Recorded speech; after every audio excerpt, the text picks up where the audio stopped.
A minha mãe, ela era narcisista. Nenhum dos filhos... Era? Não, é. Ela é. Nenhum de nós, nenhum de todos os meus irmãos tem contato com ela. Ela quase acabou com a nossa saúde mental. Eu cresci ouvindo ela falar que ela deveria ter me abortado. Aí eu ia crescendo e eu ia tendo os traços do meu pai. Ela falava que eu estava crescendo, estava ficando com a cara dele, que ele era um demônio. Que eu tinha o sangue dele, que eu ia ser igual, que eu ia ser uma pessoa ruim, que eu ia... ela falava coisas horríveis e durante muito tempo eu me via assim, né? Só que eu sempre fui, como eu te falei, eu sempre tive fome de me conhecer, de conhecer a minha mente, o que está acontecendo aqui. Eu tinha essa autoimagem de que eu era ruim, de que eu não era de confiança, de que eu não era tão bom. Por causa dessa projeção da sua mãe em relação ao que ela sentia do seu pai. Imagina tu crescer com uma pessoa te falando que você é um inútil, que você não vai dar certo, que você é um merda. Isso desde muito pequeno? Mas eu só descobri que ela era narcisista, que ela é narcisista, tem uns 3 anos, assim. A minha psicóloga que falou. Você foi que juntando... ela porque o que acontece? Depois, uma coisa é a psicóloga tratar sou eu, né? Só que quando eu trouxe a minha família, que eu já estava muito bem resolvido... Você está falando, trouxe a sua família para análise. Eu trouxe as minhas irmãs do Uruguai para o Brasil. E aí eu falei, só tem uma... Aí eu olhei para elas e falei assim, cara, que dor. As meninas lindas, assim, pessoas boas, mas elas estão cheias de dor, sabe? Com aquela bagagem que faz com que você não consiga desabrochar. Sim. Aí eu falei, eu vou fazer nelas a mesma sequência que eu fiz. Eu vou levar elas para a igreja, porque a igreja nessa parte de cura das emoções ajuda muito. E eu vou colocar elas para fazer terapia com a psicóloga. Só que o que acontece? A psicóloga já tinha me tratado. Quando ela viu que todos nós passamos pelo mesmo com a minha mãe, ela veio e falou, Agostinha, tua mãe é narcisista. Não existe a possibilidade. O melhor que vocês fizeram foi ir embora e nunca mais voltar. É assim que você lida com uma mãe narcisista. Você vai embora e não volta nunca mais. Ou seja, eu achei que você tinha trazido, que a gente tem um jargão de trazer para análise, era trazer Não, a minha família... Você trouxe fisicamente mesmo as irmãs, e as irmãs fizeram análise com a mesma psicóloga. Isso, Só que a minha irmã que ficou aqui, as outras voltaram, né? Mas eu tenho uma irmã que ficou aqui, que assim, como a terapia ajuda, né? Quando você tem um bom profissional, a terapia, ela muda a tua vida. A minha irmã, hoje, ela é um avião, assim, muito sangue no olho. É uma Ferrari. Ela chegou aqui um Gol e agora uma Ferrari. A menina tá fazendo 2 faculdades. Caramba!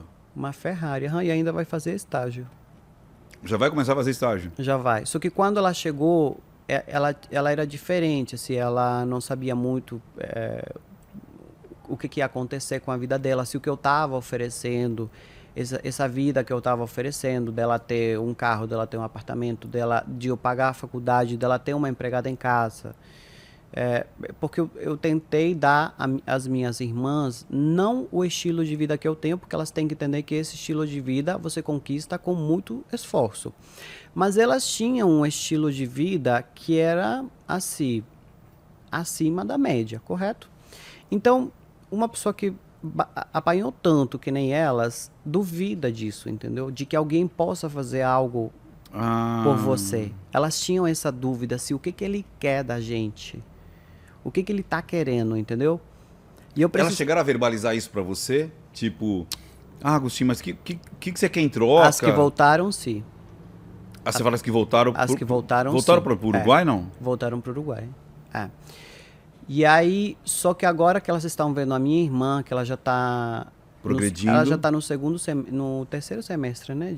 Terceiro semestre, fez a carteira de motorista. Eu pago para ela aula de inglês também, isso que agora está meio corrida, tá fazendo ela fazia quase todo dia, agora está fazendo uma vez por semana. Eu dei para ela 2 Lulu da Pomerânia. Eu tenho 4, ela tem 2. Você tem 4? Então elas começaram a ver que não tinha uma má intenção ali nessa configuração. Mas eu entendi elas porque eu também era assim. Quando alguém vinha, de repente, tentando... Generosidade. Me fazer... Às vezes não era nem generosidade, às vezes era um simples abraço.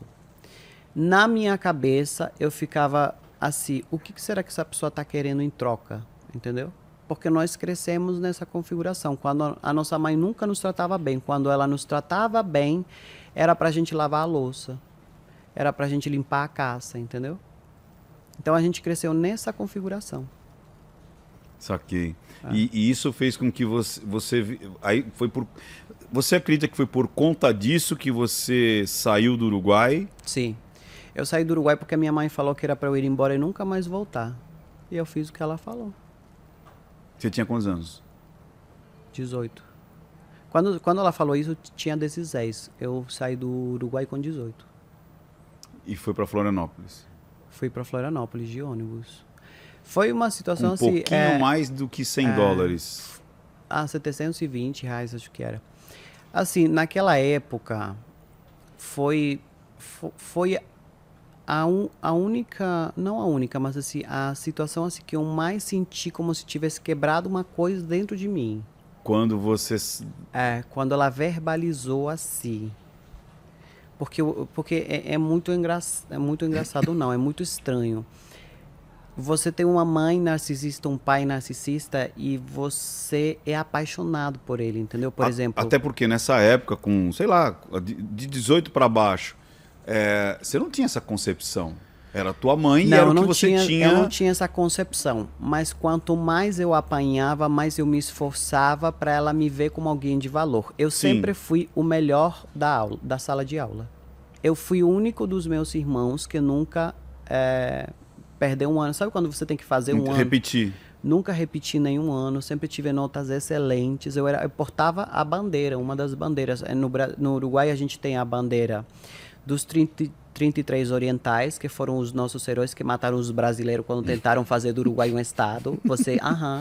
Os 33 orientais que mataram vocês todos. Eu fui lá, carregava a bandeira dos 33 orientais, que foram eles que declararam a independência do Uruguai, da província Cisplatina, não é o nome? É, isso aí. Porque vocês ainda iam colocar um nome horrível, né, na gente. Mas eu ainda vim e fiz a minha recuperação histórica e fiquei famoso e ganhei muito dinheiro no Brasil. Recuperação histórica. Como é que era que o pessoal de esquerda fala? É mais ou menos isso, né? É uma recuperação. Mas estou brincando, pelo amor de Deus, tá, gente? E aí o que acontece, Ricardo? Eu era essa pessoa. Eu acho que assim, claro, né?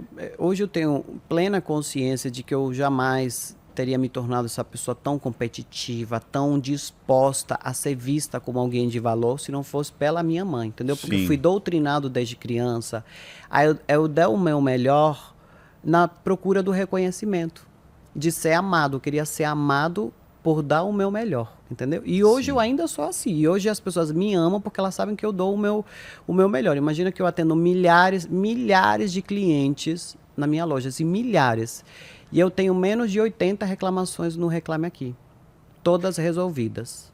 E todas resolvidas? Todas resolvidas. E como eu sou uma pessoa exposta também, se eu fosse uma pessoa que, por exemplo, a pessoa comprou um produto na minha loja e não recebeu, ou o produto não entrega o que promete, eu já teria me fudido há muito tempo. Com certeza. Hoje na internet o pessoal faz um vídeo. Por qualidade. Não, o pessoal faz vídeo, faz resenha e fode com você. Então, assim, essa doutrinação que eu tive da minha mãe narcisista, hoje é o que faz com que eu tenha essa altíssima performance no trabalho. Por esse motivo, eu, de fato, não voltei para o Uruguai para falar com ela, mas eu ajudo ela financeiramente através de um dos meus irmãos. Porque ela também não gosta de receber ajuda minha. Assim, tipo, teve uma vez que eu mandei dinheiro, como ela gasta o dinheiro com coisas supérfluas, eu falei pra minha irmã comprar comida, tipo, fazer um mercadão, sabe? E levar a comida. Aí o meu mercado falou que ele tinha comprado com o dinheiro que eu mandei, ela jogou fora. Ela jogou a comida fora? Jogou fora porque ela sabia que eu ia ficar sabendo, entendeu? Não tinha nem o que comer, tá? E ela jogou fora. Tinham cortado até a luz dela. Hoje ela recebe ajuda de você através de um outro irmão. O que acontece? Ela tá só com um filho em casa, que é o nosso irmão, que acabou de fazer 16 anos, mais ou menos. Aí eu mando dinheiro para uma das minhas irmãs, que encontra com esse meu irmão. E aí eles, sei lá, vão se resolvendo. O que faz você ajudar sua mãe? Olha, eu só faço isso porque eu passei por aquela lavagem cerebral da igreja. Se não fosse por isso, eu não faria. Porque na Bíblia diz, não é lavagem cerebral, né? Mas assim, quando você...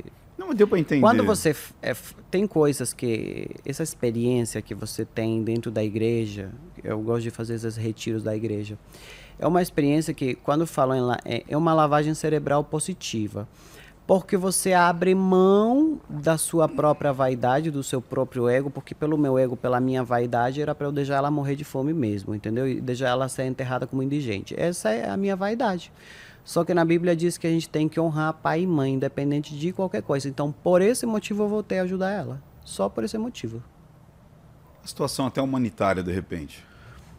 Pensar... É porque assim, também assim, a gente tem que cuidar uma coisa, né? Até que momento a gente não é aquilo que a gente tanto rejeita e tanto odeia, entendeu? Uhum. Porque eu tinha a possibilidade de ser igual ela, né? Uhum. Mas eu decidi rejeitar aquele padrão.